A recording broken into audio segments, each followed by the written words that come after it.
नमस्कार प्यारे विद्यार्थियों, कैसे हैं आप सब। तो आज वो दिन आ ही गया है जब हम अपनी कक्षाएं शुरू करने जा रहे हैं। जैसा कि आपने चैनल के नाम से पता कर लिया होगा कि हम लोग क्या पढ़ने वाले हैं, फिर भी मैं एक बार बता देता हूँ। हम लोग टीजीटी का इतिहास और अर्थशास्त्र पढ़ने वाले हैं। ठीक है, टीजीटी सोशल साइंस में इतिहास और अर्थशास्त्र हम लोग पढ़ने वाले हैं। तो जब इतिहास की बात करते हैं तो इतिहास में हमारा सबसे पहला जो टॉपिक आता है टीजीटी के लिए वो है पूरा ऐतिहासिक संस्कृतियां। कौन सा है टॉपिक नंबर 1?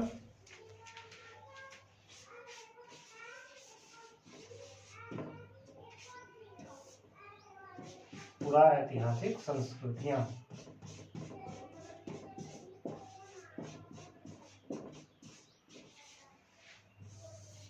संस्कृतियां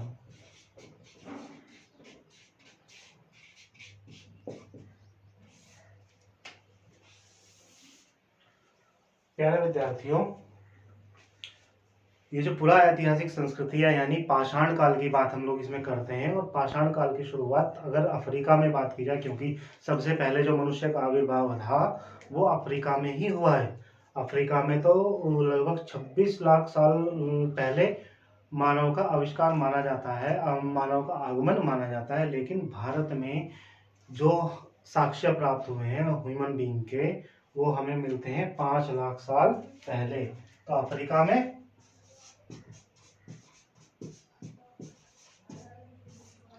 में मानव 26 लाख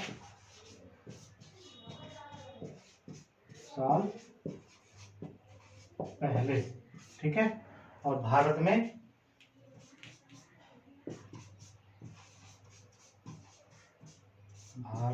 मानव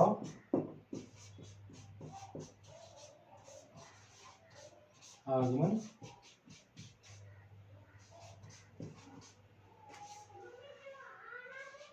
5 लाख साल पहले। ठीक है, भारत में मानव का आगमन हुआ 5 लाख साल पहले। अब जब हम भारत के पाषाण काल की बात करते हैं तो उसे 3 भागों में बांट के पढ़ते हैं। पाषाण काल को कितने भागों में बांटते हैं? 3 भागों में। नंबर 1 पूरा पाषाण काल,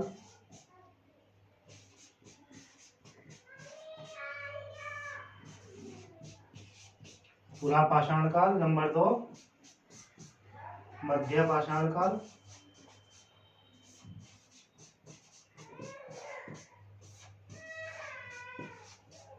और नंबर 3 नव पाषाण काल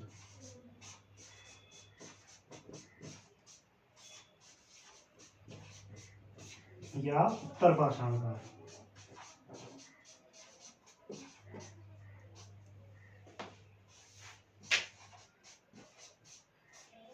ठीक है, 3 भागों में डिवाइड करते हैं, पूरा पाषाण काल, मध्य पाषाण काल और नव पाषाण काल।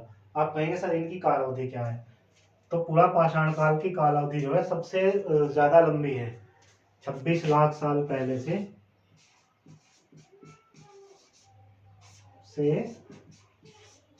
10,000 BC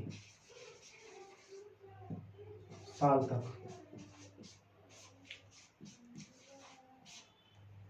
तक या इसे हम BC भी कर सकते हैं।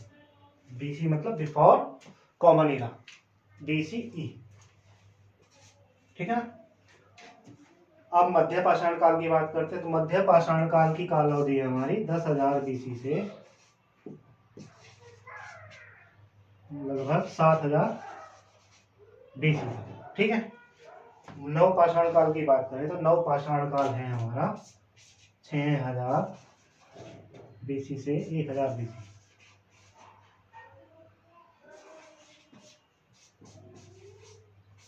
ठीक है, हमने क्या देखा? जो पूरा ऐतिहासिक संस्कृतियों का मतलब है जो इतिहास से पूर्व की संस्कृतियां हैं। इतिहास से पूर्व की संस्कृतियां कौन सी हैं?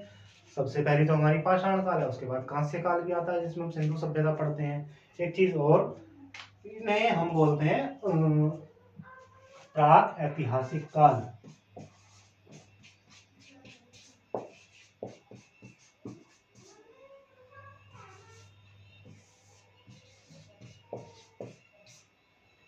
ठीक है, प्राक ऐतिहासिक काल यानी इतिहास से पहले का काल, इसके हमारे पास कोई भी लिखित साक्ष्य नहीं है। ठीक है, साक्ष्य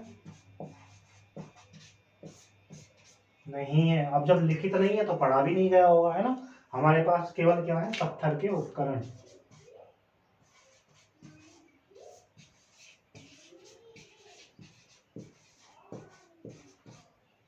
पत्थर के उपकरण हमारे पास केवल मिलते हैं दोनों काल के लिए। पूरा पाषाण काल में हमारे पास कोई भी लिखित साक्ष्य नहीं है तो केवल पत्थर के उपकरण। ठीक है ना। चलिए आगे चलते हैं। अब पूरा पाषाण काल जो है, इसमें हमें मिलता क्या क्या है। ठीक है, तो इसमें हमें सबसे पहले मिला हस्त कुठार।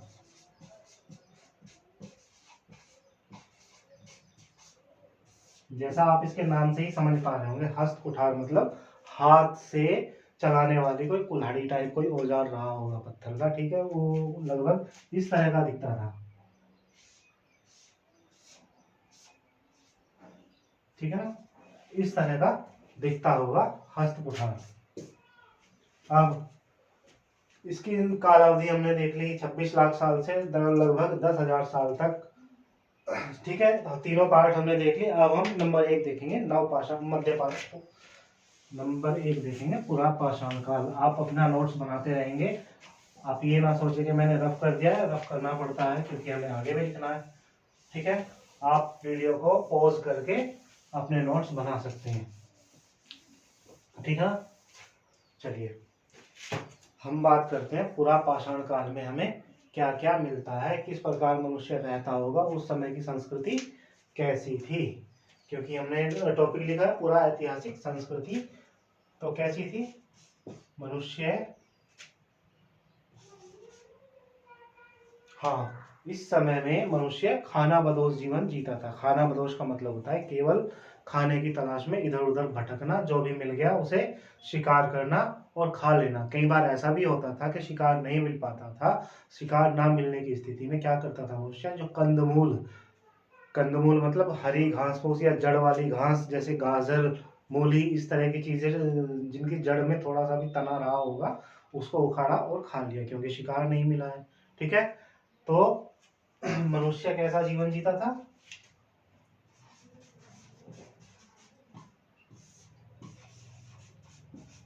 खाना खाना बदोश जीवन जीता था। खाना बदोश जीवन जीता था, केवल खाने की तलाश में भटकना। मनुष्य का जीवनचर्या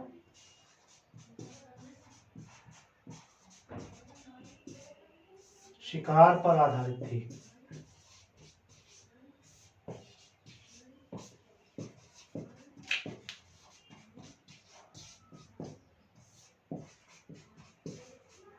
शिकार पर आधारित थी, पूरा दिन शिकार की तलाश में भटकना। अगर मिल गया शिकार तो उसको मारना और खा लेना, बाकी कुछ उठा के रख लेना या फेंक देना। ठीक है, जिस प्रकार जानवर करते हैं बिल्कुल उसी तरह से। यानी मनुष्य अगर पशु के रूप में कहा जाए तो वास्तविक पशु ही था उस समय में।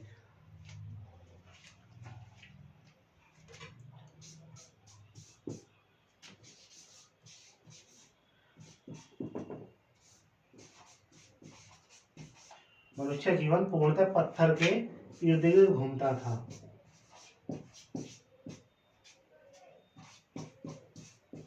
पत्थर के इर्द गिर्द घूमता जैसे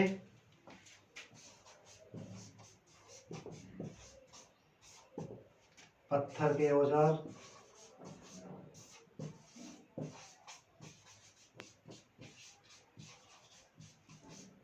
पत्थर के औजार, पत्थर के घर,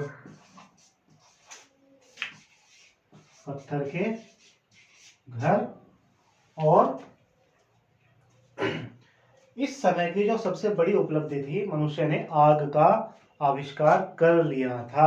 आग का आविष्कार सबसे बड़ी उपलब्धि थी। आग का आविष्कार सबसे बड़ी उपलब्धि।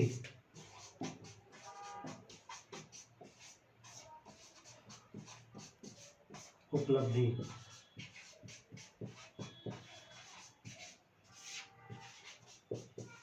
सबसे बड़ी उपलब्धि थी। और ये जो आग का आविष्कार किया था ये होमो इरेक्ट्स ने किया था। होमो इरेक्ट्स।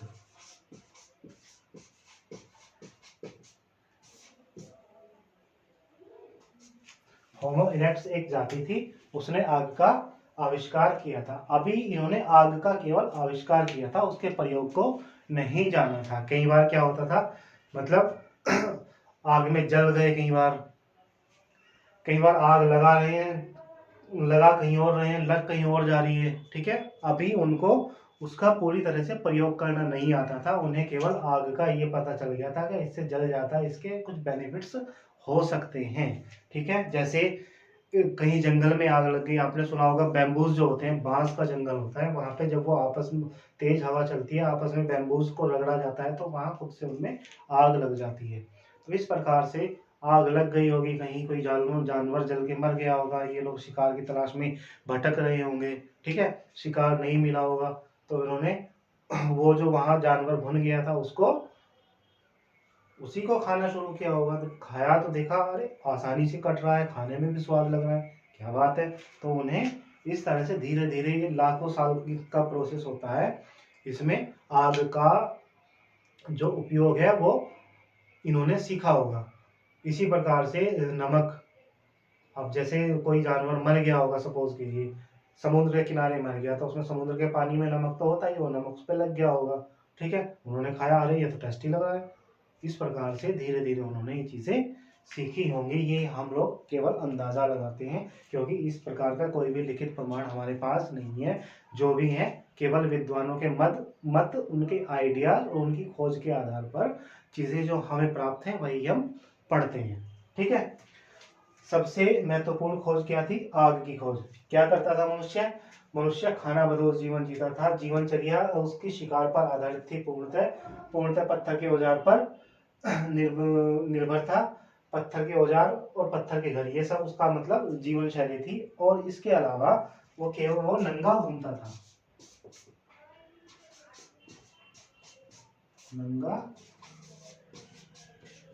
घूमता, उसे वस्त्रों का ज्ञान नहीं था। ठीक है, वस्त्रों का उपयोग नहीं करता था।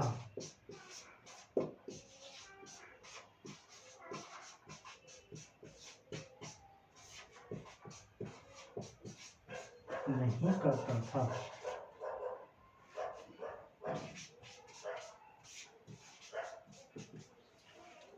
उसे वस्त्रों का उपयोग नहीं आता था। रहने के लिए वो जो बसेरा करता था पत्थरों की गुफाएं, कंदराओं में।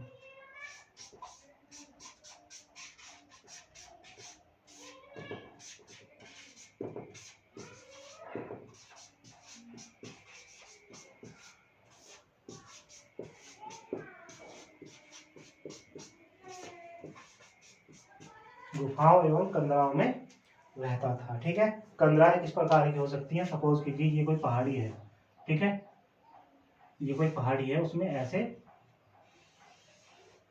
कोई घाटी बनी है, तो इसमें जाके वो लोग रह लिया करते थे। या जैसे दो पहाड़ी हैं, ठीक है, इनके बीच में कोई इस तरह गैप रहा होगा, उसमें घुस जाना, इस तरह की चीजों में अपना वो रैन बसेरा करता था। ठीक है, इस प्रकार हमने देखा कि पाषाण कालीन मानव का जीवन बड़ा ही कष्टमय था, लेकिन एक तरह से देखा जाए तो आसान भी था। उन्हें इस तरह की टेंशन नहीं थी कि चलो भाई पढ़ाई कर लो, टीजीटी का एग्जाम निकालना है, ये करना है, वो करना है, इस तरह की चीजों से वो मुक्त था। लेकिन था तो पशु ही।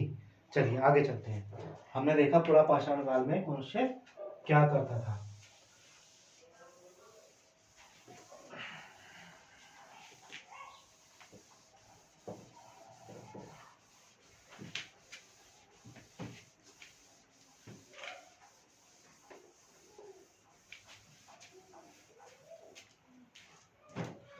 अभी तक हमने देखा जो पाषाणकालीन संस्कृतियां हमारा यूपी टीजीटी इतिहास का सबसे पहला टॉपिक है। पाषाण काल का मतलब होता है प्राक ऐतिहासिक काल, यानी इतिहास से पहले का काल। इतिहास से पहले का काल जो था उसमें मनुष्य का जीवन पूरी तरह से पत्थर पे आधारित था। 26 लाख साल पहले से शुरू होकर लगभग 1000 साल पहले तक ये पाषाण काल हमारा चलता है। ठीक है, सबसे लंबी अवधि पूरा पाषाण काल की है, जो 26 लाख साल पहले से लेकर लगभग 10,000 साल पहले तक चलती है। ठीक है, उसमें हमने देखा मनुष्य का जीवन पूर्णतः शिकार पर आधारित था। पत्थर के इर्द गिर्द उसका जीवन घूमता था, नंगा वह रहता था, उसको कपड़े पहनने की अक्ल नहीं थी, या उसके पास कपड़े ही नहीं थे। ठीक है, खाना बदोश जीवन, पूरे दिन शिकार की तलाश में भटकना, कहीं मिल गया तो ठीक है, नहीं मिला तो घास फूस कंदमूल जो भी मिल गया उसको उखाड़ के खाना और अपना पेट भर लेना। पत्थर के औजारों का इस्तेमाल करता था, हस्तकुठार उस समय में होता था, आगे की खोज सबसे महत्वपूर्ण खोज थी। ठीक है, और पत्थर के औजार जो उसके होते थे वो खुरदुरे होते थे, मोटे पतले, मतलब अनशेप्ड होते थे, बहुत अच्छे औजार उस समय में नहीं होते थे। अब हमारा काल आता है कौन सा? मध्य पाषाण काल। नंबर 2, मध्य पाषाण।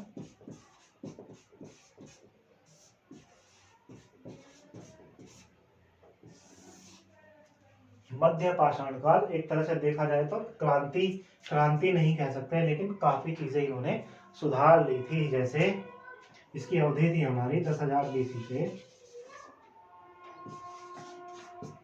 लगभग 7,000 बीसी तक। इस समय में जो पत्थर के औजार थे इनके, वो छोटे हो गए थे। छोटे औजारों का इस्तेमाल,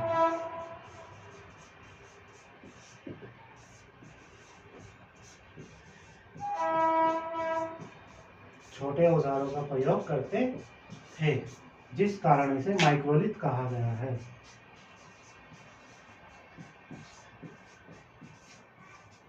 माइक्रोलिथ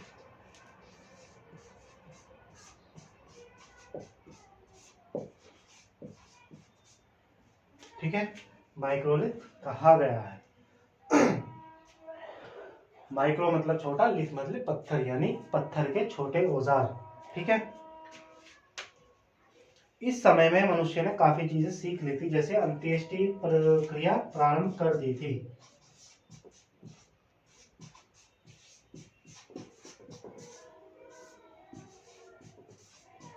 अंत्येष्टि क्रिया का प्रारंभ, अंत्येष्टि क्रिया का प्रारंभ कर दिया था इन्होंने। और इसके उत्तर यानी बाद के काल में लगभग, जैसे कहीं 10,000 साल में 10,000 बीसी शुरू होता है हमारा मध्य पाषाण काल, तो लगभग 8,000 9,000 बीसी के आसपास खेती करना शुरू कर दिया था।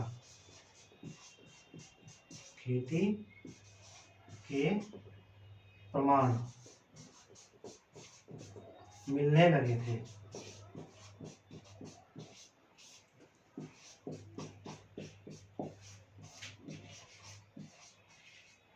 खेती के प्रमाण मिलने लगे हैं, पशुपालन के प्रमाण मिलने लगे हैं।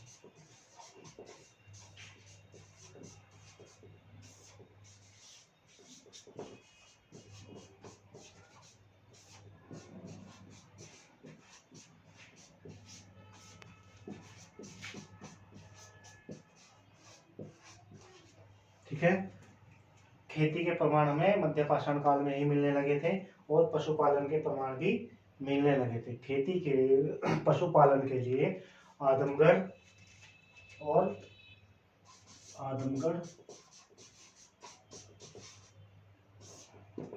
बागौर और दमदमा नामक स्थानों पर साक्ष्य मिलते हैं।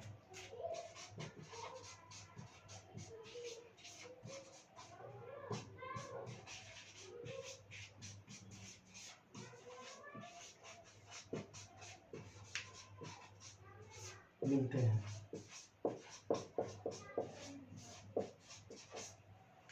ठीक है ना। आदमगढ़, बागोर और दमदमा स्थान नामक स्थानों पर खेती के प्रारंभिक साक्ष्य मिलने लगे हैं। यानी मध्य पाषाण काल की खास बात क्या थी? सबसे खास बात थी औजारों का छोटे हो जाना, जिस कारण इसे माइक्रोलिथ कहा गया। अंत्येष्टि क्रिया का इसमें प्रारंभ हो गया था। खेती के प्रमाण भी जहां तहां मिलने लगे थे, पर मतलब पूरी तरह से विकसित नहीं, लेकिन मिलने लगते हैं। ठीक है। पशुपालन के प्रमाण भी मिलने लगे हैं। आदमगढ़, बागौर और दमदमा से पशुपालन के प्रमाण मिलते हैं। और यहाँ पर ये आग का प्रयोग सीख गए थे। आग का सीख गए थे।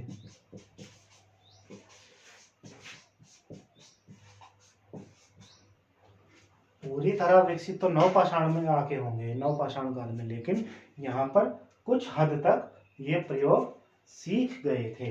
ठीक है। मध्य पाषाण काल में हमारा इतना ही खास है। इसमें कुछ स्थान हैं, जैसे आप आदमगढ़ हमने देखा है, भीमबेटका है मध्य प्रदेश के रायसेन जिले में, और भी कई सारी चीजें हैं। अब थोड़ा सा नवपाषाण काल और देख लेते हैं।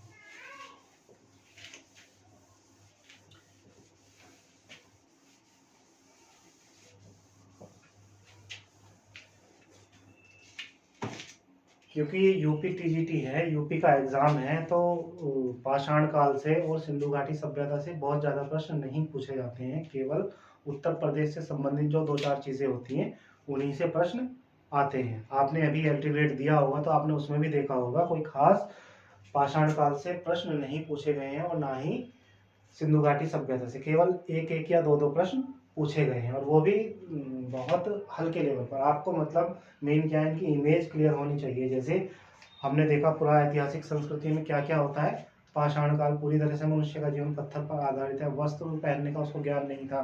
ठीक है। उसका जीवन पूर्णतः शिकार पर निर्भर था। खाना बदोश और घुमंतु जीवन उसका था। शिकार की तलाश में भटकना, जहाँ मिल गया वहीं पे मतलब खाया, और उसको ये नहीं कि वापिस अपने ठिकाने पे आके रहना है। ठीक है। अब मध्य पाषाण काल में आकर क्या होता है कि उसने धीरे धीरे खेती की तरफ बढ़ना शुरू कर दिया। अभी व्यवस्थित खेती नहीं किया उसने, खेती की तरफ लेकिन बढ़ना शुरू कर दिया। जैसे कहीं अनाज मिला उसको उखाड़ के खा लिया, जो खाया, ठीक है, बाकी उस फेंक दिया तो वो जम गया, तो यानी खेती हो गई। अब हम नव पाषाण काल में आते हैं।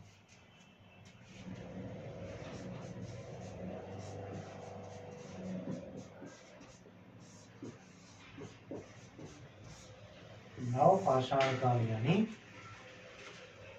6000 BC से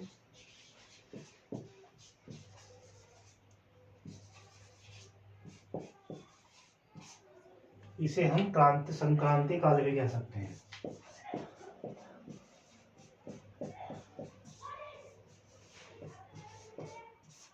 इसे हम संक्रांति काल इसलिए कह सकते हैं क्योंकि यहाँ पर आकर मनुष्य ने बड़ी तीव्र गति से तरक्की करनी शुरू की। तरक्की कैसे की? अब जो पत्थर के औजार थे वो पॉलिश्ड हो गए थे, चिकने एवं पॉलिशदार पत्थर।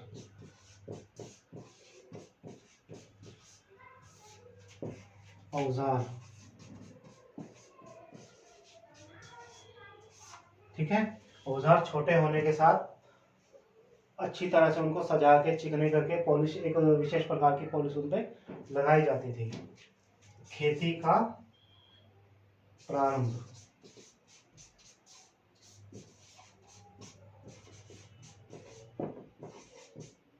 खेती का प्रारंभ हो गया था एक व्यवस्थित ढंग से। अब इन्होंने खेती करनी शुरू कर दी थी। नंबर 3, स्थायी आवास।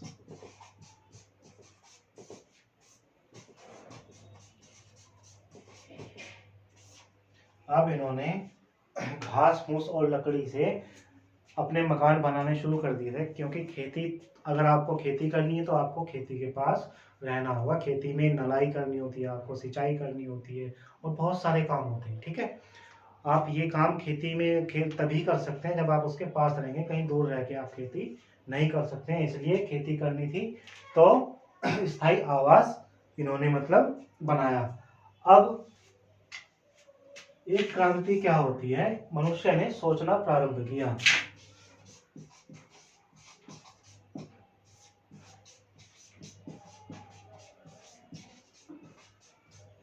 सोचना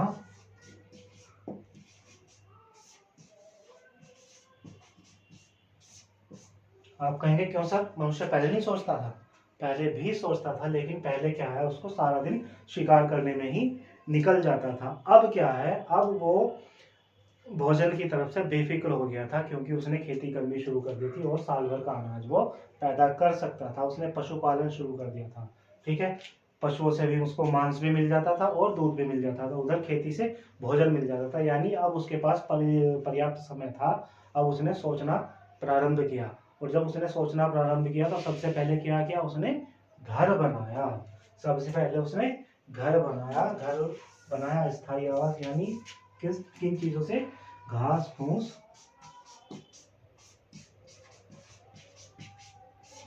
घास फूस एवं लकड़ियों की मदद से।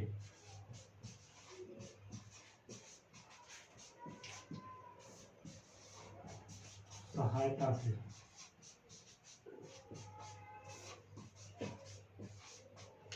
घास फूस एवं लकड़ी की सहायता से उसने घर बनाया और कबीले बनाकर रहने लगा। कबीले बनाकर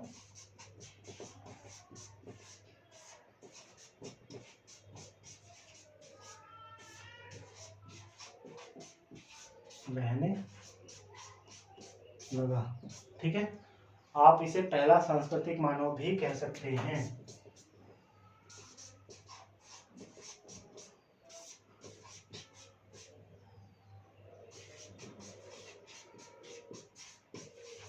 पहला सांस्कृतिक काल क्या है? नवपाषाण काल।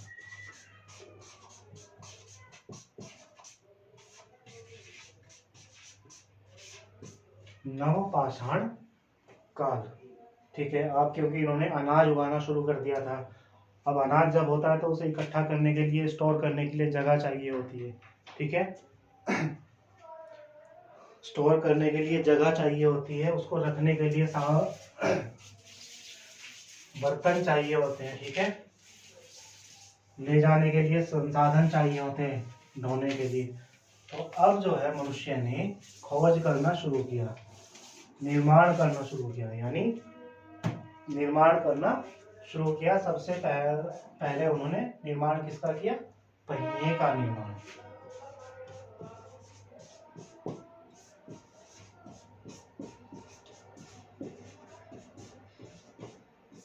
या आविष्कार भी आप कह सकते हैं।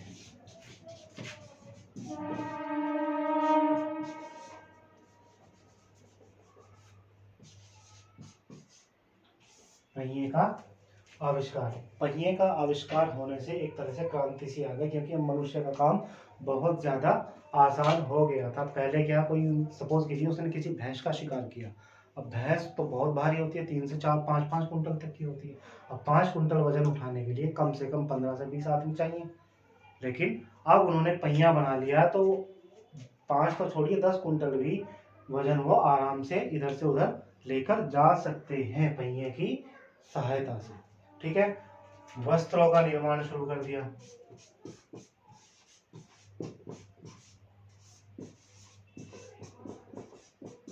वस्त्र के लिए उसने पेड़ों की छाल,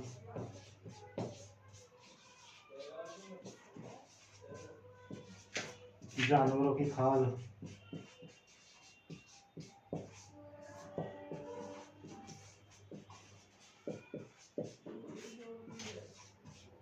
प्रयोग शुरू कर दिया।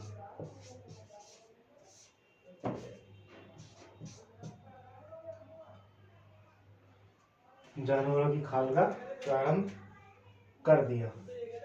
सामान या अनाज एकत्र करने के लिए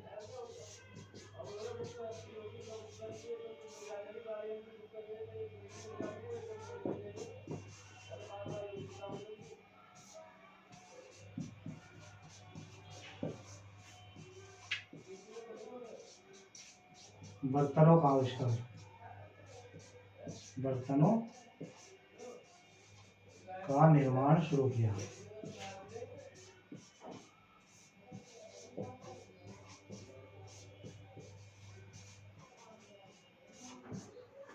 मतलब आप देखेंगे नवपाषाण काल में आके मनुष्य ने बहुत सारी चीजों की खोज और निर्माण शुरू कर दी, तो हम इसे पहला निर्माण काल भी कह सकते हैं, नवपाषाण काल को। ठीक है, संक्रांति काल के साथ साथ पहला निर्माण काल भी कह सकते हैं। तो साथियों, आज हमने क्या क्या देखा? आज हमने हमारा टीजीटी इतिहास का पहला टॉपिक देखा, जिसका नाम क्या है? पुरा ऐतिहासिक संस्कृतियां। और पुरा ऐतिहासिक संस्कृतियां में हमने क्या देखा? पाषाण काल, जिसे 3 भागों में बांटा जाता है।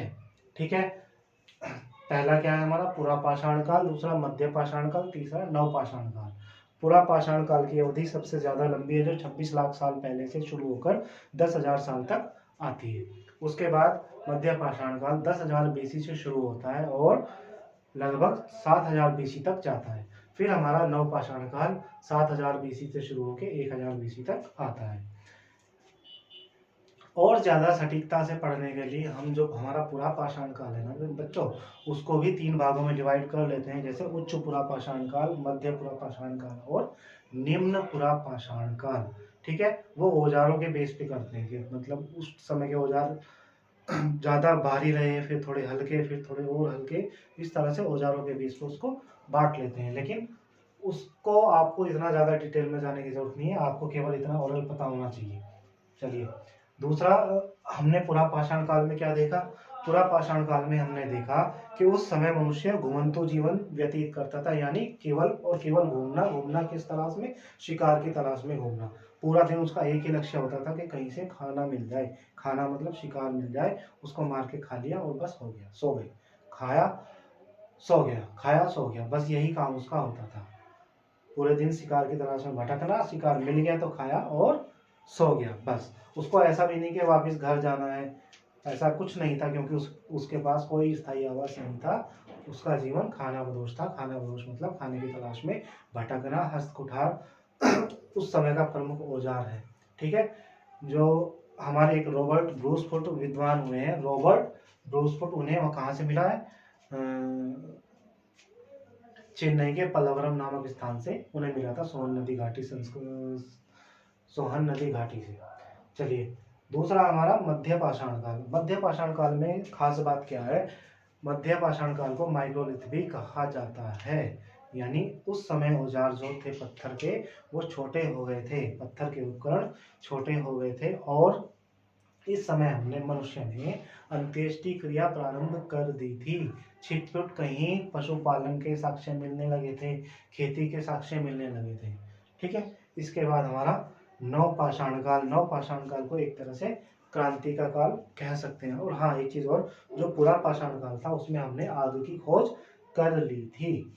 ठीक है, अब नवपाषाण काल में आते हैं। तो नवपाषाण काल को क्रांति काल कह सकते हैं, नूतन काल भी कह सकते हैं, उत्तर पाषाण काल भी कह सकते हैं। ठीक है, इसमें क्या होता है? मनुष्य ने खेती करना प्रारंभ कर दिया। खेती मतलब अगर खेती करेगा तो स्थायी आवास चाहिए, यानी उसने स्थायी आवास का भी बंदोबस्त करना शुरू कर दिया था, घर बनाने शुरू कर दिए थे, पशुपालन शुरू कर दिया था उसने प्रॉपर तरीके से। ठीक है, प्रॉपर तरीके से पशुपालन, प्रॉपर तरीके से खेती करना उसने शुरू कर दिया था और आग का प्रयोग बहुत अच्छे से सीख गया था। सबसे पहला निर्माण उसने पहिए का किया। ठीक है, सबसे पहला निर्माण पहिए का निर्माण था। उसके बाद घरों का निर्माण, बर्तनों का निर्माण और न जाने बहुत सारी चीज़ों का निर्माण उसने करना शुरू कर दिया था। चलिए, आज की क्लास हमारी यहीं खत्म होती है। यदि आपको लगता है कोई बात रह गई है, कोई टॉपिक रह गया है, तो आप प्लीज़ कमेंट में बताइएगा और चैनल को सब्सक्राइब करना ना भूलिएगा। मिलते हैं नेक्स्ट वीडियो में, तब तक के लिए धन्यवाद।